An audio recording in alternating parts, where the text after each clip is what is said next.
Salvete omnes, this is Amelia, also known as TheMartianGeek, and welcome back to another episode of Mario & Luigi Kola Kingdom Quest. In the last episode, we finished off Tiki Island with Ludwig and his castle, and now we will be moving on to World 2, Mushroom Plains. And we actually can scroll over the overworld map now to see what we can see. But all we could see was the other side of, well, actually, there's a lot we can see. Let's see, the rest of World 2 there, and 5 up here. And 4 down there. Actually, is that entire overworld map just one big mountain? So I guess all that we can see is the other side of the mountain. Anyway, point is, into Mushroom Plains 1 we go.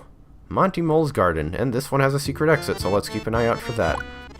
I don't know if the big dot on the world map actually signifies anything. Nice port of the music, the Grassland music from Super Mario 3D World.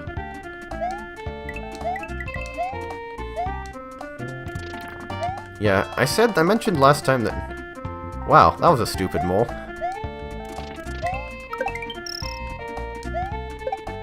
I mentioned last time that World 1 was a beach world, as you saw, and it wasn't, rather than being a grassland like they usually are. I think World 2 basically is this game's grassland world. So, I'll be getting stuff like this. Multi-coin block.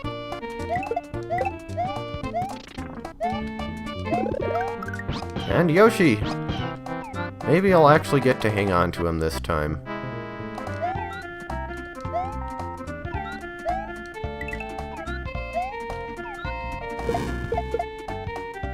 Flames of death.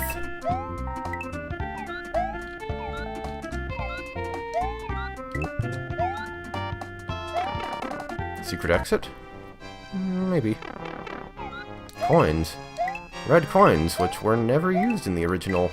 Well, technically they were never used in the original Super Mario World. There's actually an alternate sprite state of them that forms the Yoshi wings. And that's the only form in which they were actually used. The red coins never showed up.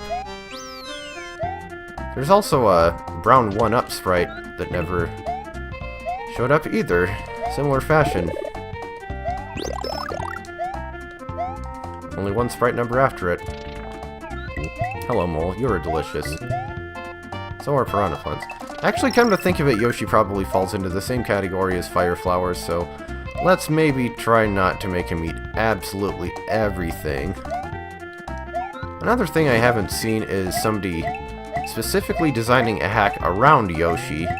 Like either you have Yoshi all the time, or you get him in every level, or something like that. I believe somebody made a patch that allows you to play as Yoshi. Well, actually there are a couple different ones.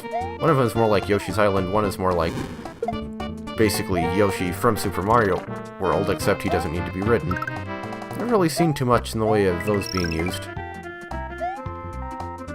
Also, I don't really care for the these ledges right here. I feel like they need more colors and shading and stuff. That's an awful lot of black and just a few shades of green.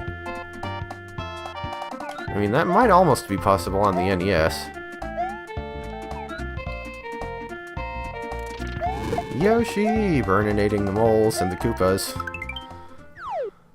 Also, can I just say how silly Mario's sliding down the flagpole pose looks when he's riding Yoshi? It's like... grab the flagpole, squish Yoshi in between, why not? Yoshi's just sitting there like... I have no words, whatever. And I noticed we missed the secret exit, so let's go ahead and get that. I actually didn't really see anything that looked like it might have been the secret exit, though. I don't remember if it was this hack, but I recall at least one secret exit in something being kind of stupidly obscure, and I basically had to look it up to find it. I don't think it was this level, but it might have been later in this game. Let's see if we can get through here. Yeah, now that we're taking a second trip through, I can use the fireballs all I want. Maybe invisible blocks? I guess Gamma V doesn't really seem to do the invisible block thing too much, which I am 100% okay with. That's another thing that I don't like about some of Nintendo's new games, is they seem to depend too much on being able to find invisible blocks hidden in locations that you'd never think to check. Super Mario World didn't do that. And none of the All-Stars games did either.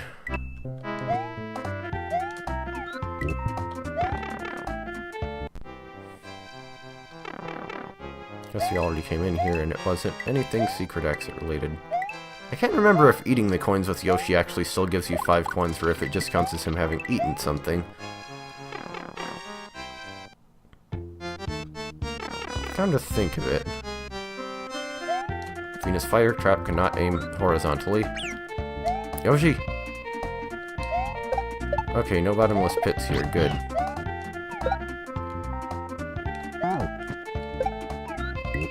You are delicious and so are you. Just in case one of these other pipes has something in it.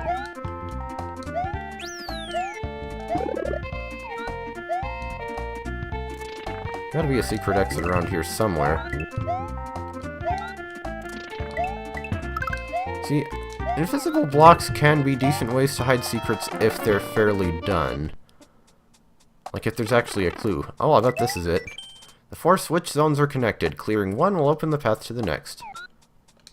Does that mean we're gonna get the next Switch Palace in here?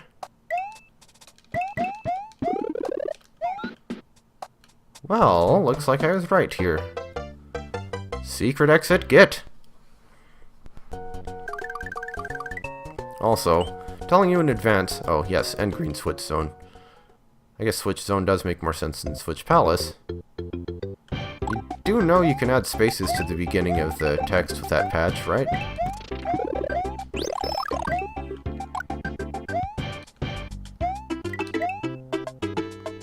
I kind of forgot what I was going to say. Something about secret exits and stuff, maybe? Well, I was going to say that I feel like invisible blocks can be an okay way to hide secrets if there's actually a clue to them. Like, if there's a conspicuous lack of a block where it looks like there should be one. Or something like that. Or if there is a conspicuously empty platform or something like that. And once again, I misestimated the range of Venus Fire Traps. That was almost a nasty thing there.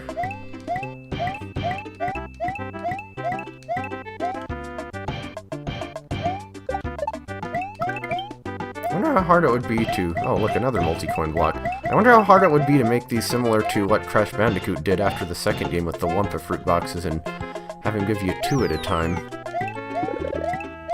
In exchange for making the timer twice as fast, in this case. Or, you know, just run into fireballs like an idiot.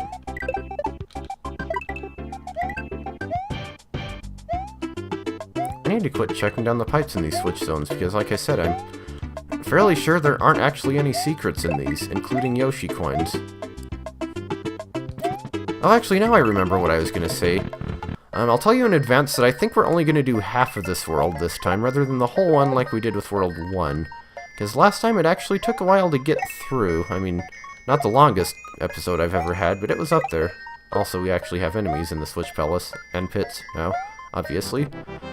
Switch in the corner, pressing the switch is filled on the green block outlines. You're on a roll. Just call me Butter.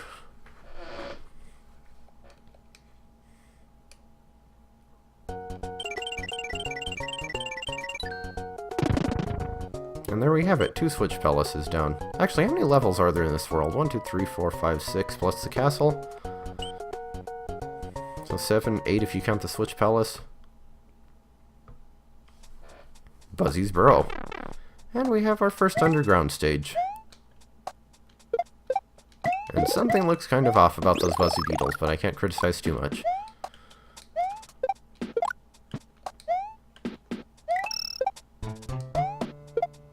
The music in here sure is ambient for a Mario game. Venus Fire Traps! What is it with me and those lately? That's an odd and strangely cute looking swooper. It's so tiny.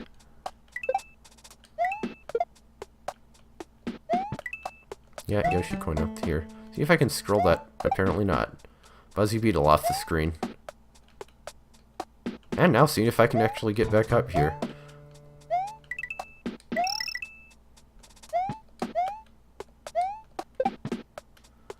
Actually, come to think of it, is this a hack that I remember using a lot of Venus fire traps, like, more than any other one I could think of? Because it might be. I remember there was one of her hacks that did that I thought was excessive with the Venus fire traps.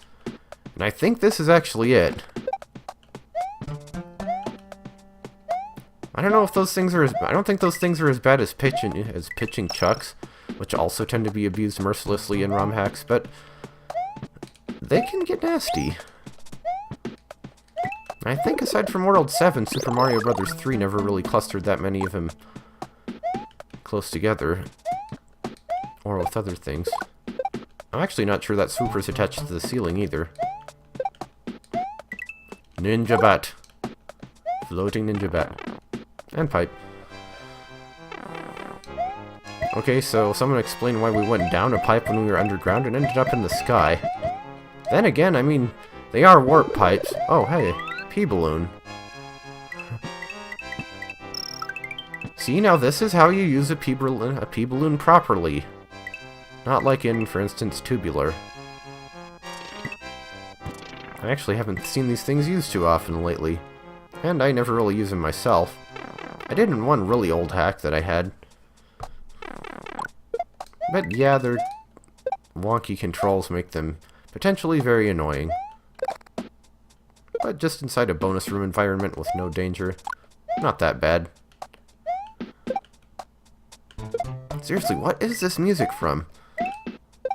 Maybe it was just a custom composition? You know what? I might just have to make Venus fire traps an exception to my no fireballs rule. Because they are starting to get on my nerves. But then again, I have no rules against using shells to smash everything in my path, if I can. If I have the opportunity. The level gives me shells. Why not take them along?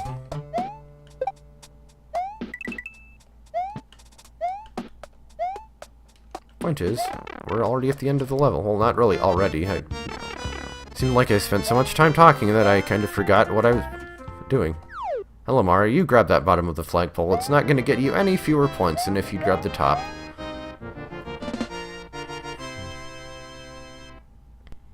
And there's not enough space at the end there. I've noticed that with a couple levels so far, actually. Like, there should be more space for Mario to walk after the goal. Anyway, Mushroom Plains 3, 2-3. It's a graveyard smash.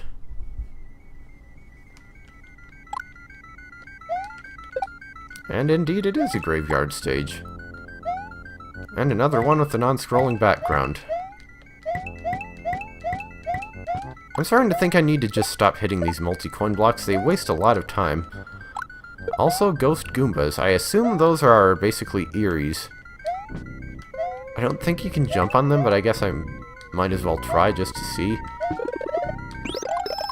And messed up power-up priority, but not a whole lot you can do about that besides some probably fairly serious hacks. I've run into it myself, too, like with the water, the translucent tide levels and stuff.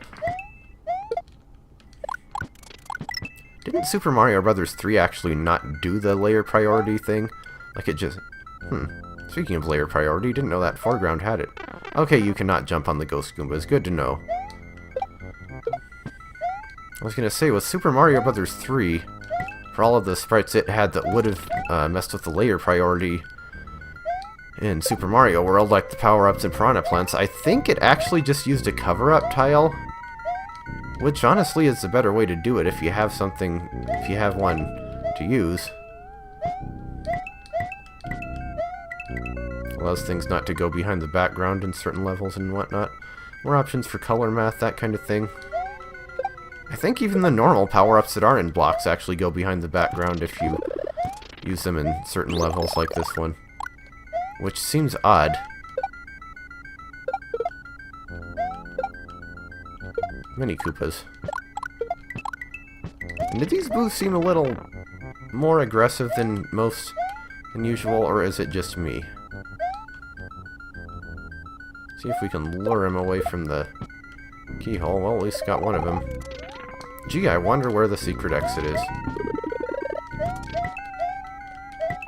Just skip that multi-coin block. I'm impatient. Be careful when coming down because you can run into a boo.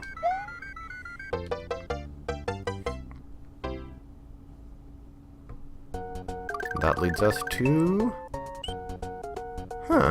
Secret level. Bonus battle number 1 versus Hammer Brothers.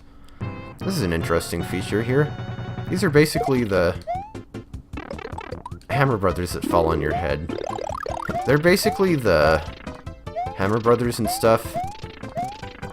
Map sprites that... Oh, hey, there's a multi-coin block in here even.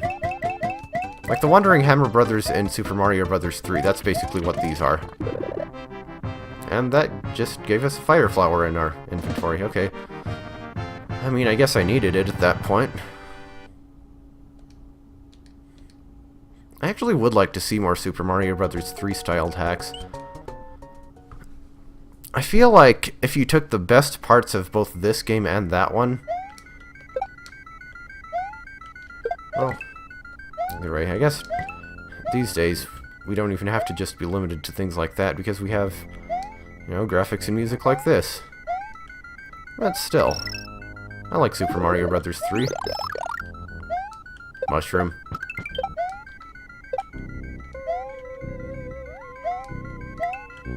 I think somebody actually made a patch that fixes that, where certain power-ups can actually downgrade your inventory item.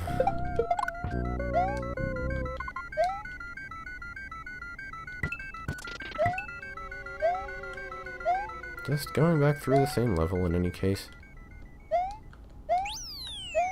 At least it wasn't right at the very end. I find it seems like secret exits are hard to place and level. Like it's hard to find a good spot to put them. Too early on, and they're too easy to get. Too late, and you end up just having to do most of the level over again, and that gets tiresome.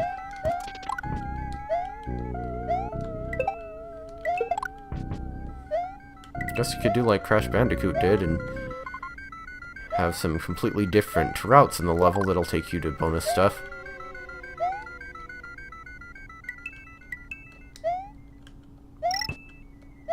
Go back to this platform.